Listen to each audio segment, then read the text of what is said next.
Hello friends, कैसे हैं आप सब। आई होप आप सब अच्छे होंगे। जैसा कि आप सभी को पता है, ये हमारी एसएसटी की सीरीज़ चल रही है। इसमें मैं चैप्टर 6 का 3rd पार्ट आज स्टार्ट कर रही हूँ। सूरत पश्चिम का प्रवेश द्वार। यानी अब देखिए, पश्चिम का जो प्रवेश द्वार था भारत का, वो सूरत था। ठीक है, अब आइए हम पढ़ते हैं कि ये कैसे पश्चिम द्वार बना।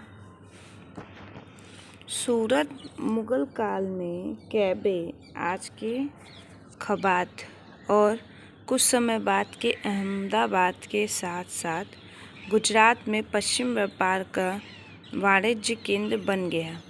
यानी जो सूरत था ना, वो मुगल काल का कैबे था। ठीक है, जिसे खबात कहा जाता है आज के समय में। और कुछ समय बाद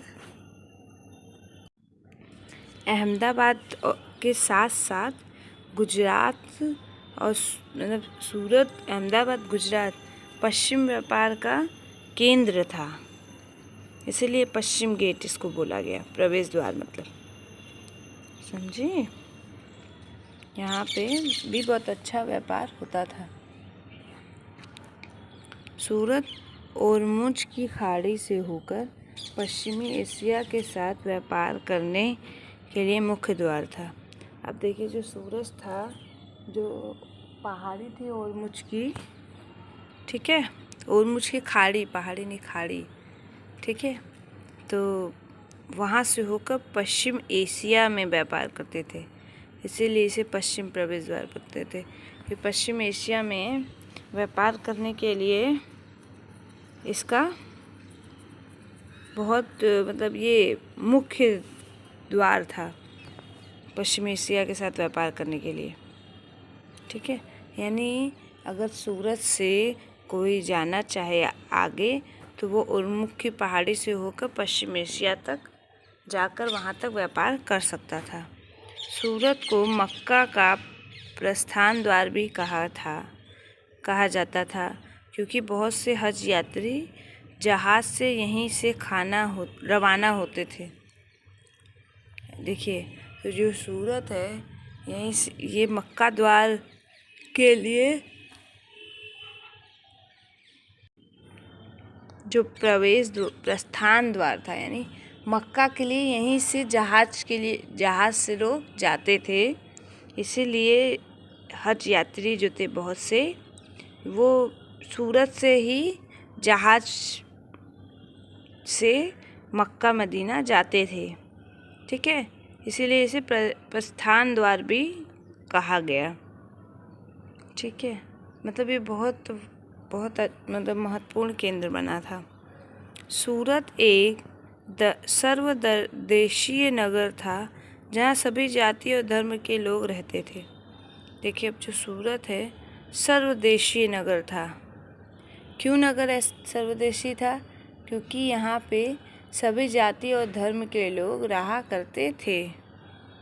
ठीक है, यहाँ भेदभाव नहीं था, सभी मुस्लिम, हिंदू, ईसाई, सिख सब लोग यहाँ रहते थे। 17वीं शताब्दी में वहाँ पुर्तगालियों, डचों, अंग्रेज़ों के कारखानों एवं माल गोदाम थे। अब देखिए, 17वीं शताब्दी जो थी, उसमें यहाँ पे डच के, अंग्रेज़ों के, ठीक है, और कारखाने थे। ठीक है, और गोदाम भी था, माल रखने वाला गोदाम भी था। यहीं, क्योंकि यहाँ बंदरगाह था ना, जो एशिया से जोड़ता था, इसीलिए। अंग्रेज इतिहासकार ओविगस्टन ने 1689 में सूरत बंदरगाह का वर्णन करते हुए लिखा है कि किसी भी एक वक्त पर भिन्न भिन्न देशों के औसत 100 जहाज इस बंदरगाह पर लंगर डाले खड़े देखे जा सकते थे। यानी जो अंग्रेज़ों के इतिहासकार थे, ओ विंगटन ने 1689 में सूरत के बंदरगाह के बारे में वर्णन किया है, बताया है, कि बताते हुए लिखा है। ठीक है, इन्होंने अपने उसमें लिखा है कि किसी भी एक बार में अलग अलग देशों की 100 जहाज़ें सूरत के बंदरगाह पे खड़ी हो सकती है एक साथ। मतलब इतना बड़ा बंदरगाह था कि 100 जहाज़ें यहाँ खड़ी हो सकती थी। अब देखिए, वाणिज्य केंद्र क्या होता है? वो एक ऐसे स्थान होता है जहाँ भिन्न उत्पादनों के केंद्र से आने वाले माल खरीदा और बेचा जाता है। यानी देखिए, अलग अलग जगह का सामान जो होता है वो वहीं पे व्यापारिक केंद्र में ही खरीदा और बेचा जाता है। ठीक है, तो इसे व्यापारिक केंद्र कहा जाता है। अभी हम हुंडी के बारे में भी पढ़ेंगे।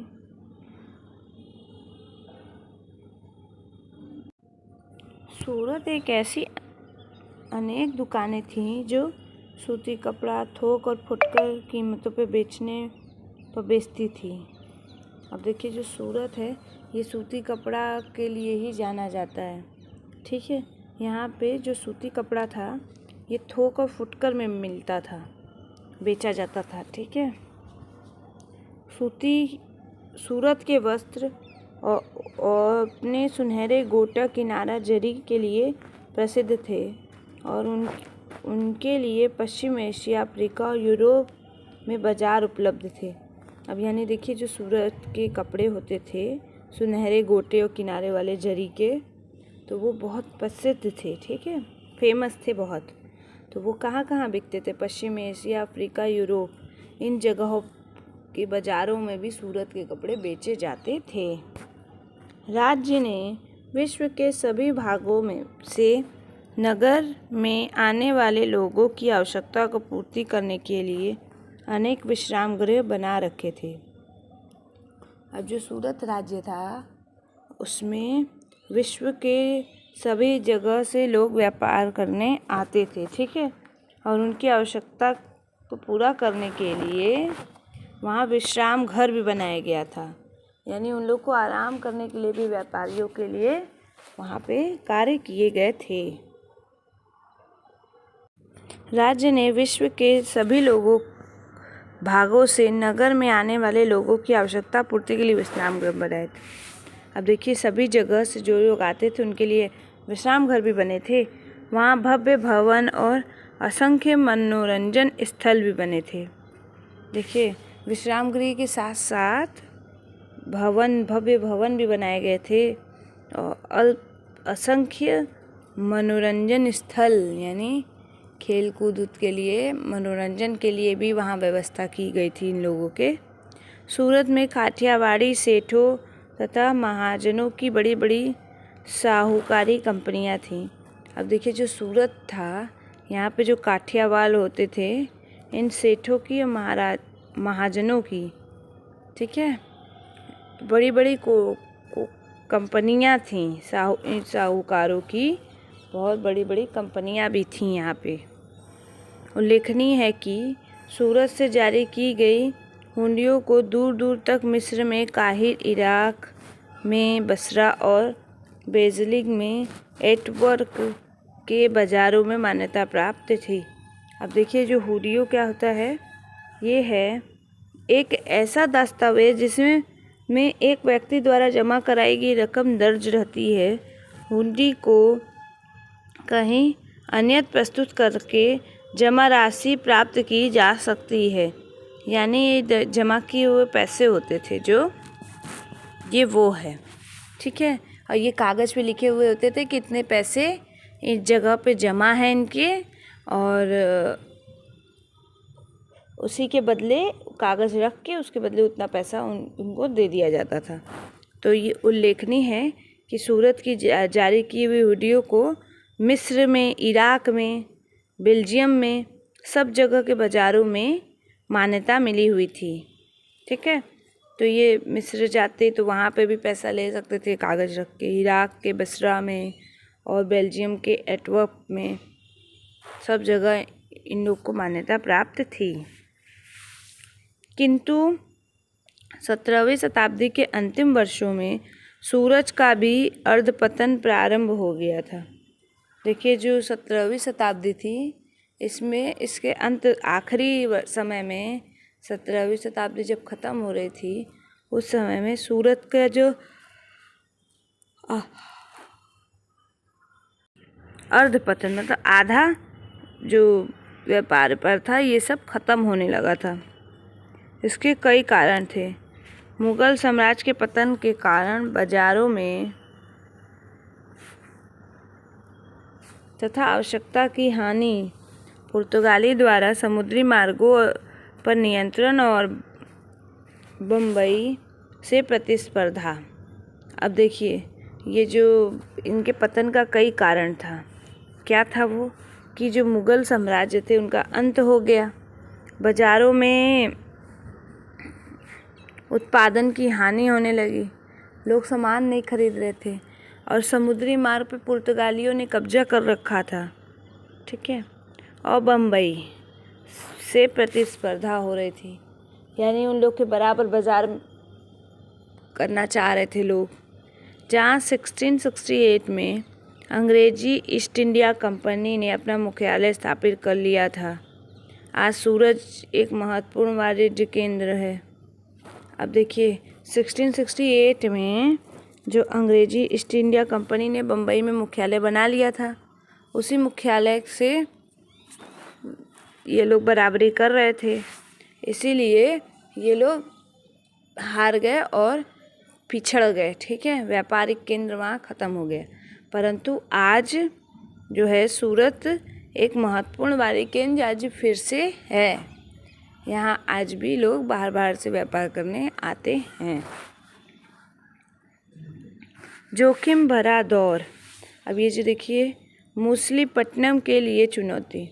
अब ये देखिए जो जोखिम भरा दौर था ये मछलीपट्टनम के लिए बहुत बड़ी चुनौती जैसा था ना। तो इसके बारे में हम लोग पढ़ेंगे अब कि ये कैसा जोखिम भरा दौर था जो मछलीपट्टनम चुनौती बना हुआ था उसके लिए। मछलीपट्टनम द्वारा मछलीपट्टनम नगर कृष्ण नदी के डेल्टन पर स्थित था। जो मछलीपट्टनम या मछलीपट्टनम नगर है ये कृष्णा नदी के डेल्टा पे बना हुआ है ना। तो यहाँ कृष्णा नदी जो है उसके डेल्टा पे ये नगर बना है। 17वीं शताब्दी में यह भिन्न प्रकार की गतिविधियों का नगर था। अब देखिए 17वीं शताब्दी जो थी यहाँ पे अलग अलग तरह की गतिविधियाँ होती रहती थी। हॉलैंड और इंग्लैंड दोनों देशों की ईस्ट इंडिया कंपनी ने मछलीपट्टनम पर नियंत्रण प्राप्त करने का प्रयास किया। अब देखिए जो मछलीपट्टनम था इस पे ईस्ट इंडिया कंपनी हॉलैंड और इंग्लैंड दोनों की, इन दोनों ने यहाँ पे कब्जा करने की कोशिश की, क्योंकि तब तक वह आंध्र तट का सबसे महत्वपूर्ण पट्टन बन गया था। देखिए क्यों कब्जा करना चाहते थे, क्योंकि ये आंध्र प्रदेश का महत्वपूर्ण बंदरगाह बन गया था। मछलीपट्टनम का किला हॉलैंड वासियों ने बनवाया। अब जो मछलीपट्टनम का किला था वो हॉलैंड के जो वासी आते थे उन लोगों ने ही बनवाया था, ठीक है। इसका मतलब जो मछलीपट्टनम था वो व्यापारिक केंद्र था, तो उस पर कब्जा करके यहाँ के व्यापारों पर भी लोग नियंत्रण चाहते थे, इसीलिए इतना जद्दोजहद हो रहा था। मछुआरों का एक नगर। अब देखिए आइए हम लोग पढ़ेंगे मछुआरों का एक नगर। मछुआरों का एक गरीब नगर था, इसके बारे में हम लोग जानेंगे। अंग्रेजी ईस्ट इंडिया कंपनी के एक गुमाश्ते विलियम मेंथवर्थ, गुमाश्ते यानी व्यापारी अधिकारी होता था जो ईस्ट इंडिया कंपनी द्वारा नियुक्त किया जाता था, ठीक है। मेंथवर्थ ने 1620 में ईस्वी में इन शब्दों में मछलीपट्टनम का वर्णन किया है। अब देखिए अंग्रेज़ों के इतिहासकार जो थे, ठीक है, ईस्ट इंडिया कंपनी के जो व्यापारिक अधिकारी थे विलियम मेंथवर्थ, इन्होंने 1620 में अपने शब्दों में मछलीपट्टनम के बारे में बताया है, ठीक है, उसे गरीब नगर बताया है। यह गोलकुंडा का मुख्य पतन है जहाँ परम पूज्य ईस्ट इंडिया कंपनी अपना एजेंट रखती है। ये जो सूरत है, ये सूरत नहीं, सॉरी, मछलीपट्टनम है, यह गोलकुंडा नगर का मुख्य पट्टन है। पट्टन यानी बंदरगाह है। ठीक है। यहाँ परम ये अपने ईस्ट इंडिया कंपनी को परम पूजनीय बोल रहा है। ठीक है। अपना एजेंट रखती है यहाँ पे, अपना एजेंट ईस्ट इंडिया कंपनी रखती है कि यहाँ पे शासन कर सके वो। यह एक छोटा नगर है पर घना बसा हुआ है, बिना किसी चार दीवार के और ख़राब तरीके से बना हुआ है। देखिए यहाँ ये बता रहा है कि जो मछलीपट्टनम है एक छोटा ही सा नगर है, छोटा सा शहर है, पर बहुत घनी आबादी है यहाँ। ठीक है। बिना चारों तरफ दीवार के यहाँ बहुत बड़ी आबादी है और ख़राब तरीके से बना हुआ घर, यहाँ चार दीवार के और ख़राब तरीके से बना हुआ है। यानी जो चार दीवारी बनी भी नहीं है, पर ये बहुत ख़राब तरीके से बना हुआ बसा हुआ है, न ही यह अच्छी तरह स्थित है। यानी देखिए जो शहर है ये बहुत अच्छी तरह से स्थित नहीं है, बहुत ख़राब बना हुआ है, ये बता रहे हैं। इसके सभी जल स्रोत खारे पानी के हैं। अब देखिए यहाँ के जितने भी जल स्रोत हैं ये खारे पानी के हैं। तो आप जब गुजरात और अहमदाबाद और सूरत जाएंगे तो उधर का पानी खारा होता ही है। ठीक है। पहले यह एक गरीब मछुआरा नगर था। आगे चलकर यहाँ जहाज़ों के लिए लंगर डालने की सुविधा हो गई। अब देखिए ये बता रहा है, पहले ये जो बंदरगाह था ये बंदरगाह नहीं था, ये साधारण सा नदी का किनारा था। यहाँ गरीब मछुआरे रहते थे, तो ये गरीब मछुआरा नगर था। ठीक है। बाद में यहाँ जहाज़ों के लंगर डालने के लिए व्यवस्था कर दी गई बंदरगाह पे। ठीक है। सुविधा बना दी गई, तब वहाँ जहाज़ें लंगर लगाने लगी, तो यहीं पे व्यापार शुरू हो गया, जिससे व्यापारी लोग यहाँ रहने लगे।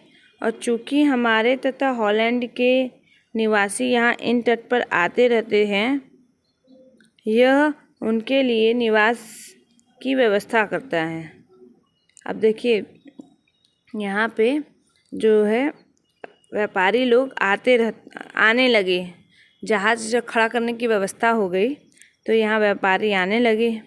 अब चूँकि हम लोग और हॉलैंड के बता रहा है, मतलब वो बता रहा है कि हम लोग और हॉलैंड के लोग को यहाँ रहने की व्यवस्था भी मिलने लगी। ठीक है। तो हम लोग हमेशा यहाँ आने जाने लगे। यानी वो जो विश्राम घर बनाया था उसी के बारे में यहाँ जिक्र हो रहा है कि यहाँ पे रहने की व्यवस्था भी बना दी गई और मनोरंजन के लिए भी बना दिया गया, तो यहाँ व्यापारी बार बार आने जाने लगे। अंग्रेजी और हॉलैंड वासियों ने मछलीपट्टनम में अपनी बस्तियाँ बसाने का निर्णय क्यों लिया? देखिए अंग्रेजी और हॉलैंड वाले, क्योंकि ये बहुत बड़ा व्यापारिक केंद्र था ना भाई। अगर किसी का भी यहाँ कब्जा होता है तो उसका आर्थिक स्थिति बहुत मजबूत सुदृढ़ हो जाएगी, इसलिए सभी लोग यहाँ पे नियंत्रण चाहता था और बस्ती बसाना चाहता था। गोलकुंडा के कुतुबशाही शासकों ने कपड़े, मसाले और अन्य चीज़ों की बिक्री पर शाही एकाधिकार लागू किया, जिससे कि वहाँ के व्यापार पूरी तरह ईस्ट इंडिया कंपनी के हाथ में न चला जाए। अब देखिए जो गोलकुंडा के कुतुबशाही शासक थे, उन लोगों ने कपड़े, मसाले और अन्य जो व्यापार वहाँ गोलकुंडा में हो रहा था सब पर राजा का अधिकार लागू कर दिया था। क्यों? क्योंकि यहाँ के जो व्यापार थे ये पूरी तरीके से ईस्ट इंडिया कंपनी के हाथों में ना चले जाएं, इसलिए वहाँ के राजा ने ऐसा किया। विभिन्न व्यापारी समूह गोलकुंडा के कुलीन वर्गों, फारसी सौदागर, तेलुगु कौमिटी, चेट्टियार और यूरोपीय व्यापारियों ने नगर के धनी आबादी वाला और समृद्ध बना दिया। अब देखिए जो सभी व्यापारी थे, इसने गोलकुंडा के कुलीन वर्ग यानी राजा के परिवारों को फारसी सौदागर, तेलुगु कमेटी, चेट्टियार जिन्हें कहा गया, और यूरोपीय व्यापारियों ने नगर को, शहर को, गोलकुंडा को बहुत पैसे वाली आबादी के रहने वाला स्थान बना दिया और उसे बहुत समृद्धशाली, मतलब बहुत आर्थिक स्थिति वहाँ की बहुत अच्छी कर दी थी। जब मुगलों ने गोलकुंडा तक अपनी शक्ति बढ़ा ली तो उसके प्रतिनिधित्व सूबेदार मीर जुमला ने, जो कि स्वयं को एक सौदागर था, हॉलैंड वासी और अंग्रेज़ों को आपस में भिड़ाना शुरू कर दिया। अब देखिए, जो मुगल थे ना, जब उन लोगों ने का राज्य गोलकुंडा तक आ गया था, जब उन लोग के अंडर में गोलकुंडा आ गया, ठीक है, तो उन लोग की शक्ति बढ़ गई। फिर वहाँ के इन लोग के जो सूबेदार था मीर जुमला ना, इन्होंने, ये एक सौदागर भी था, ठीक है, व्यापारी भी था, ये जो मुगलों का सूबेदार था। तो इसने हॉलैंड वासी और अंग्रेज़ों को आपस में भिड़ा दिया था। भिड़ाना में लड़ाई लगवा दी थी दोनों में, ठीक है। 1686 से 87 में मुग़ल बादशाह औरंगज़ेब ने गोलकुंडा को मुग़ल साम्राज्य में मिला लिया। अब देखिए, जो 86 था और 87, इसमें जो औरंगज़ेब था, मुग़ल राजा औरंगज़ेब जो था, उसने गोलकुंडा को मुग़ल साम्राज्य में मिला भी लिया था, ठीक है। अब यूरोपीय कंपनियों के सामने अन्य विकल्प ढूंढने की समस्या आ गई। अब जो यूरोपीय कंपनी थी, अब वो मुग़ल के हाथ में आ गया। तब जो यूरोपीय कंपनी थी, उसको अब दूसरा रास्ता खोजने की ज़रूरत आ गई। ये एक बड़ी समस्या उन लोग के आगे खड़ी हो गई।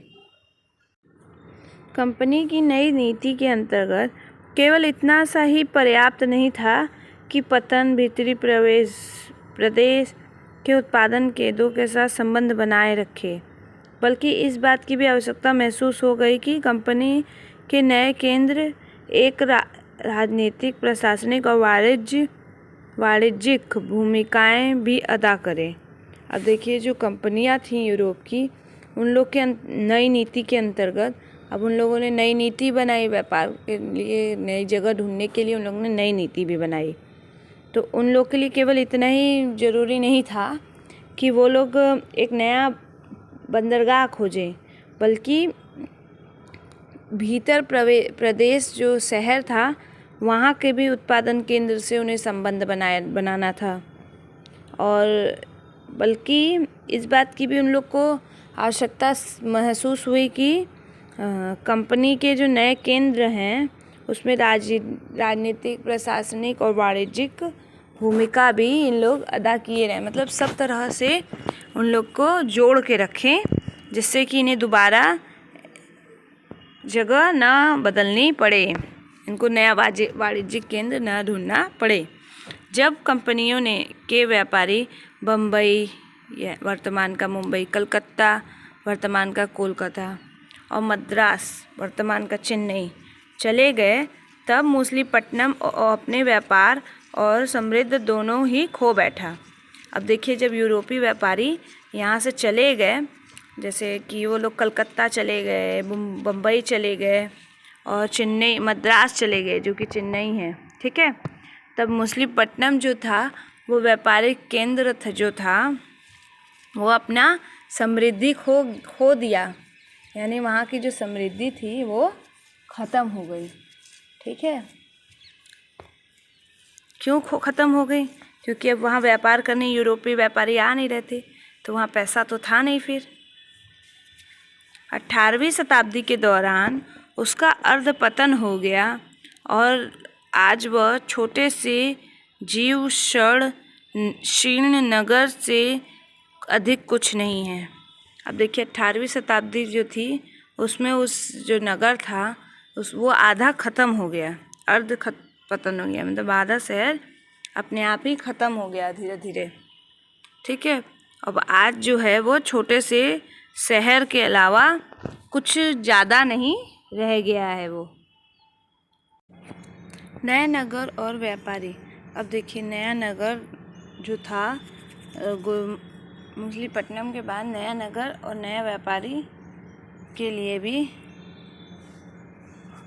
नया नगर में व्यापारियों की होड़ शुरू हो गई थी, क्योंकि वहाँ से मछलीपट्टनम से सभी व्यापारियों ने अपना कार्य बंद कर दिया था। आइए अब हम जानते हैं कि नए नगर और नए व्यापारी में ये कहाँ गए और कैसे व्यापारी बने। 16वीं और 17वीं शताब्दी में यूरोप के देश व्यापारी उद्देश्य से मसाले और कपड़ों की तलाश में लगे हुए थे, जो यूरोप और पश्चिम एशिया दोनों जगह लोकप्रिय हो गए थे। अब देखिए, जैसे कि अब आप ही को कोई चीज़ की आदत हो जाती है तो फिर उसको छोड़ना बहुत दिक्कत होती है ना। तो उसी तरह 16वीं और 17वीं शताब्दी में यूरोप के जो देश थे, ये व्यापारिक उद्देश्य से, ठीक है, व्यापार के लिए वहाँ के लोगों को यहाँ भारत का कपड़ा और मसाले बहुत पसंद आ गए थे। तो सब जगह वो लोग ढूंढने लगे। तब व्यापारियों को भी ये लगा कि व्यापार की दृष्टि से ये इसका होना हमारे लिए बहुत ज़रूरी है। तो जो यूरोप और पश्चिम एशिया में दोनों जगह ये दोनों चीज़ बहुत ही लोकप्रिय हो गए थे। तो अब इसकी तलाश में फिर ये भारत की ओर बढ़े। अंग्रेज, हॉलैंड और फ्रांसीसियों ने पूर्व में ही अपनी वाणिज्य गतिविधियों का विस्तार करने के लिए अपनी अपनी ईस्ट इंडिया कंपनी बसाई। अब देखिए, जो अंग्रेज़ थे, इन लोगों ने, हॉलैंड, फ्रांसीसी, इन सभी ने ही पहले से ही भारत में अपनी अपनी वाणिज्य कंपनियां बसा दी थीं। अपने व्यापार को बढ़ाने के लिए यहाँ कंपनियां बसा दी थीं, ठीक है। ये इनके व्यापार का विस्तार करने में लगी हुई थी ये कंपनियां। प्रारंभ में तो मुल्ला अब्दुल गफूर और वीर जी वोरा जैसे कुछ बड़े व्यापारी ने, जिनके पास बड़ी संख्या में जहाज़ थे, उनका मुकाबला किया। अब देखिए, शुरुआती दौर में जो थे, ये जो भारत के बड़े व्यापारी थे, अब्दुल गफूर और वीर जी वोरा, इन लोग जिनके पास बहुत जहाज़ें भी थीं, बहुत सारी, ठीक है, इन कंपनियों का मुकाबला उन लोगों ने बखूबी किया। किंतु यूरोपीय कंपनियों ने समुद्री व्यापार पर अपना नियंत्रण स्थापित करने के लिए अपनी नौशक्ति का प्रयोग किया और भारतीय व्यापारियों को अपने एजेंट के रूप में कार्य करने के लिए मजबूर किया। अब देखिए, ये जो यूरोपीय कंपनियां थीं, ये समुद्र पे ही कब्जा कर ली, ठीक है, तो अपनी नौसेना लगा के। तो अब भारतीय जो व्यापारी थे, इनको अपना एजेंट बना के रखना चाहती थी और उसके लिए पूरी तरह से इनको मजबूर किया गया इन लोगों को। अतः अंग्रेज उपमहाद्वीप में सर्वाधिक सफल वाणिज्य एवं राजनीतिक शक्ति के रूप में उभर कर स्थापित हो गए। अब देखिए, इन सब कारणों के वजह से ही जो अंग्रेज थे, वो यहाँ भारत में सर्वाधिक सफल व्यापारिक और राजनीतिक शक्ति रूप में यहाँ उभर के यहाँ सामने आ गए थे। वस्त्र जैसी वस्तुओं की मांग तेजी से आने लगी। अधिकाधिक लोगों को कताई, बुनाई, धुलाई, रंगाई आदि का धंधा अपना लिया। अब देखिए, जैसे वस्त्रों की मांग जो थी वो बहुत तेज़ी से बढ़ने लगी जब बाज़ार में, तब उसको उत्पादन का काम भी तेज़ी से होने लगा, ठीक है। तब उसके लिए अधिक से अधिक लोगों को कताई, बुनाई, धुलाई, रंगाई आदि के काम में लगा लिया इन लोगों ने। इससे इन शिल्पों का बहुत विस्तार हुआ। अब जो ये शिल्पकार थे, इन लोगों का बहुत ज़्यादा विस्तार होने लगा। भारतीय वस्त्रों के रूप, रंग और डिजाइन अधिक परिष्कृत होते गए। अब देखिए, जो भारतीय कपड़ों के डिजाइन थे वो अधिक लोग बनाने लगे। अब देखिए, यहाँ मतलब क्या हुआ, जैसे कि भारतीय कपड़ों की जब मांग बहुत ज़्यादा बढ़ गई थी, तब यहाँ के जो लोग थे उन्होंने ही यहाँ के व्यापारियों के संग मिलकर कताई, बुनाई, रंगाई, धुलाई सब के लिए काम करने लगे ना। तो मतलब एक दिन में इतने ज़्यादा कपड़े बनने लगे कि यहाँ के शिल्पकारों का विकास हो गया। ये अंदर में लेबर की तरह लोग काम करने लगे, व्यापारियों के अंदर में भारतीय लोग, इसलिए इन लोग का विकास और तेज़ी से हुआ। जो व्यापारी भारतीय कपड़ों का जो डिजाइन था, रंग था, ठीक है, वो अधिक से अधिक परिष्कृत हुआ, मतलब अधिक से अधिक लोगों ने बनाना शुरू कर दिया था। सोचिए मतलब भारतीय कपड़ा कितना प्रसिद्ध था प्राचीन समय से ही अब तक। अब देखिए, किंतु इस काल में शिल्पकारों की स्वतंत्रता घटने लगी। अब जब भारतीय कपड़ों की मांग बहुत ज़्यादा बढ़ने लगी ना, तो अब शिल्पकार अमीर हो गए थे, फिर भी अब जो कंपनियां थीं वो शिल्पकार पे अपना कब्जा जमाने लगी और शिल्पकार की जो स्वतंत्रताएं थीं ये सभी घटने लगीं। ठीक है, अब उनको कंपनी के हिसाब से काम करना पड़ता था।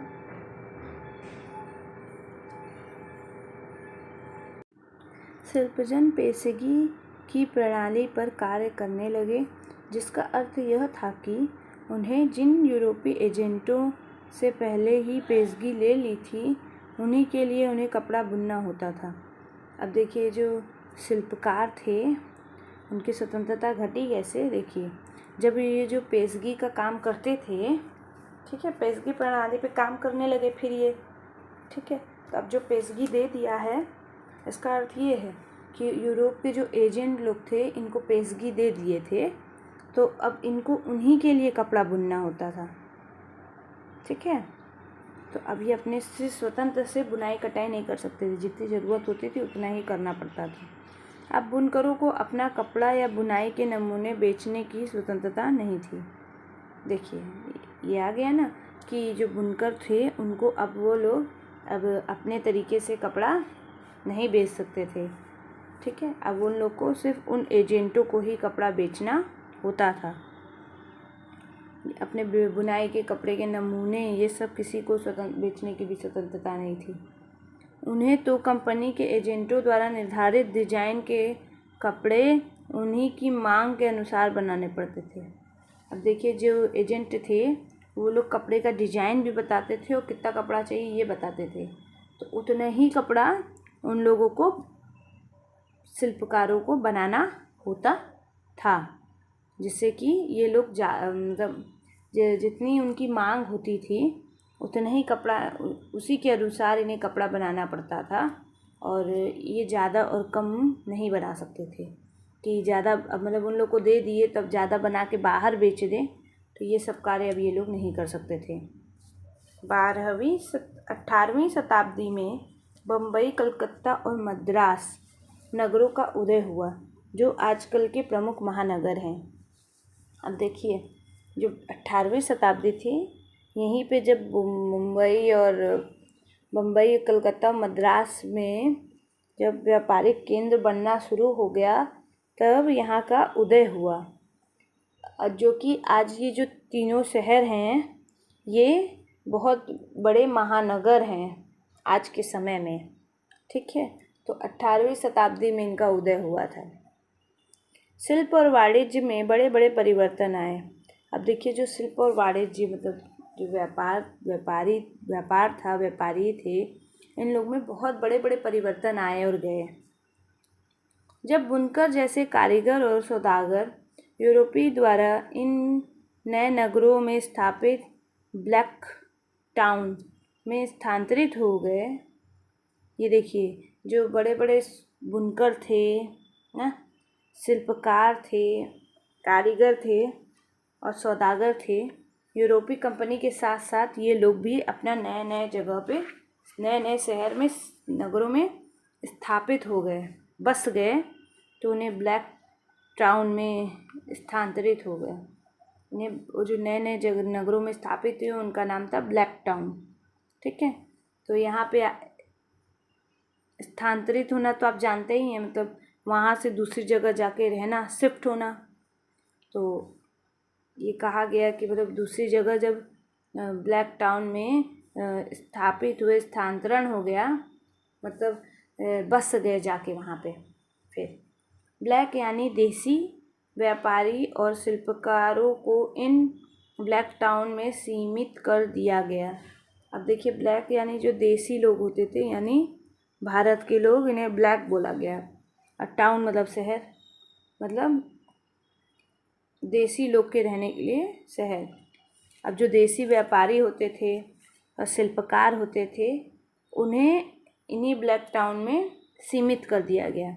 मतलब कि अभी आप इसी के अंदर रहिए, यहीं व्यापार करिए, और कंपनियों को जितना आपसे सामान चाहिए होगा आपको उतना बना के उन्हें देना होगा, ठीक है।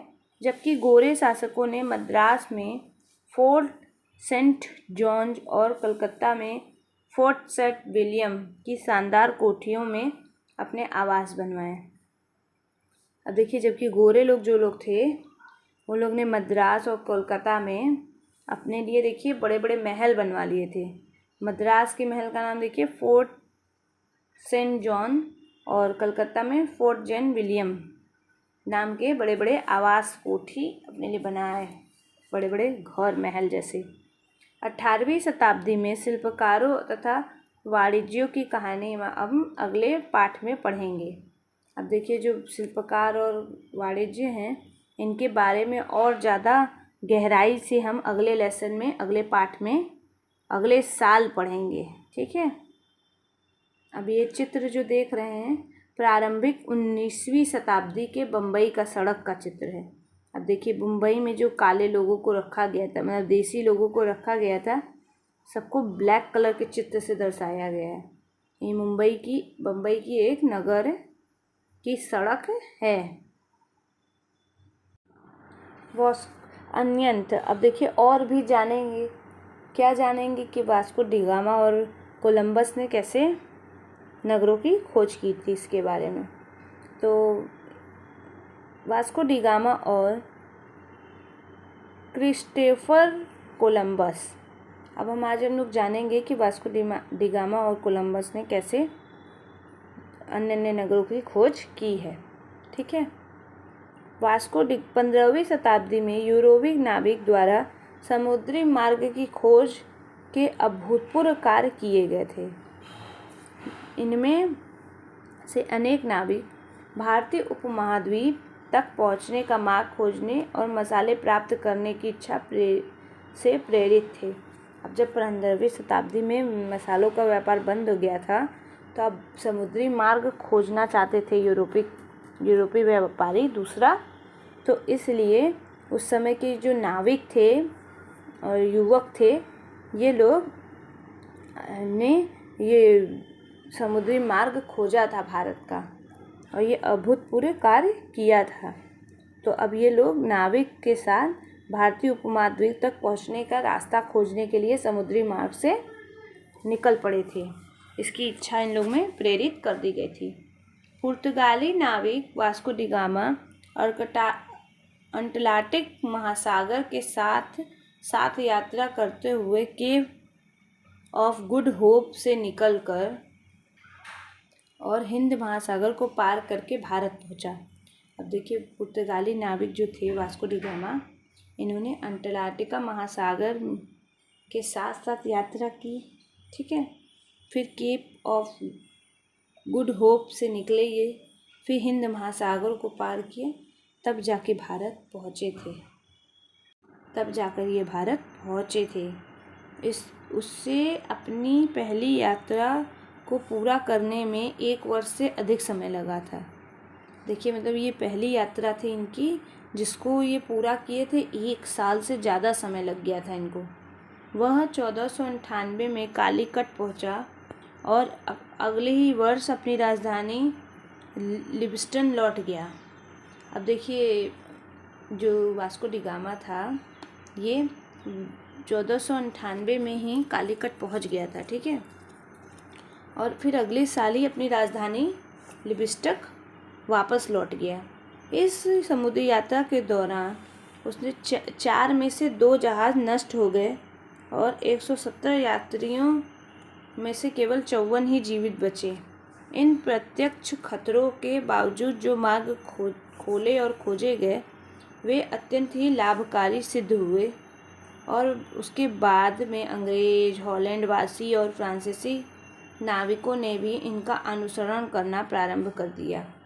अब देखिए जब ये वापस लौटा तो ये जब आया था तो अपने साथ 4 नाव और 170 लोग के साथ आया था, जिनमें 2 नाव डूब गई तो नष्ट हो गई, ख़त्म हो गई और सिर्फ 170 में सिर्फ 54 लोग ही जीवित बच के वापस गए थे।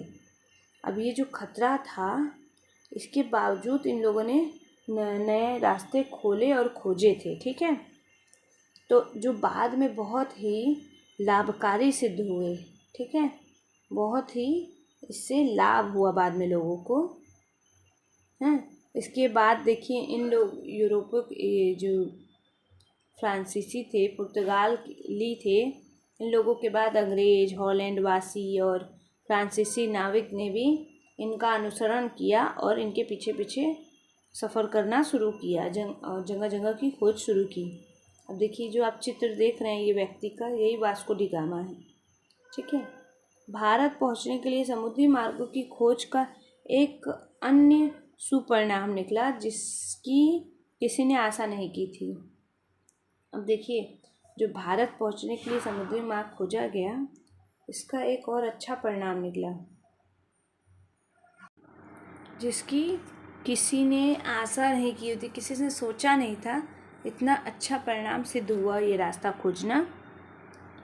एक इटली वासी क्रिस्टोफर कोलंबस ने भारत पहुंचने का मार्ग खोजने के लिए अटलांटिका को पार करके पश्चिम की ओर यात्रा करने का निश्चय किया। उसने सोचा था कि पृथ्वी गोल है, इसलिए वह पश्चिम की ओर से भारत पहुंच जाएगा, ठीक है। तो अब देखिए जो इटली वासी कोलंबस था ये भी भारत का रास्ता खोजने निकला था, ठीक है, पर अब जब यह अटलांटिका पहुंचा तो यह पश्चिम की ओर जाने का सोचा। क्यों? क्योंकि इसको लगता था कि पृथ्वी गोल है तो भारत पश्चिम में होगा, ठीक है। तो यह पश्चिम की ओर जाने के लिए निश्चय कर लिया था, तो इसलिए वह पश्चिम की ओर से भारत पहुंच सकता था। देखिए अब ये पश्चिम की ओर से भारत पहुंच सकता था। वह 1492 में वेस्ट इंडीज़ तक पहुंचा।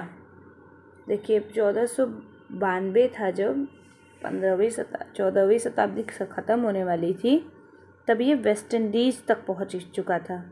वेस्ट इंडीज़ का नाम इसी के कारण पड़ा। वेस्ट इंडीज़ जो नाम है इसी भांति के कारण पड़ा था इसका नाम वेस्ट इंडीज़, ठीक है। इसने पिछले स्पेन और पुर्तगाल के नाविक और विजेता के भी नाम आते रहे और इसने मध्य और दक्षिण अमेरिका के बड़े बड़े भागों को भी अपने कब्जे में कर लिया और अक्सर उन महाद्वीप की पहले वाली बस्तियों को नष्ट कर दिया। अब देखिए जो पहले स्पेन और पुर्तगाल के नाविक थे विजेता, वो वहाँ आते रहे बार बार, ठीक है। उन्हें मध्य दक्षिण अमेरिका जो थे उसके भी बड़े भागों पे इन लोगों ने कब्जा कर लिया आते। फिर अक्सर उन प्रदेशों वाली बस्तियों को भी इन लोगों ने नष्ट कर दिया था जो भरी पूरी थी, जहाँ ये लोग बार बार आते जाते रहते थे। यहीं हमारा चैप्टर 6 ख़त्म होता है, का 3rd पार्ट ख़त्म होता है। आई होप आपको ये वीडियो समझ में आया हो। फिर भी कोई डाउट या प्रॉब्लम हो तो आप कमेंट सेक्शन में कमेंट करके मुझसे पूछ सकते हैं। Thank you so much. मेरा वीडियो पसंद आया तो please like subscribe to my channel.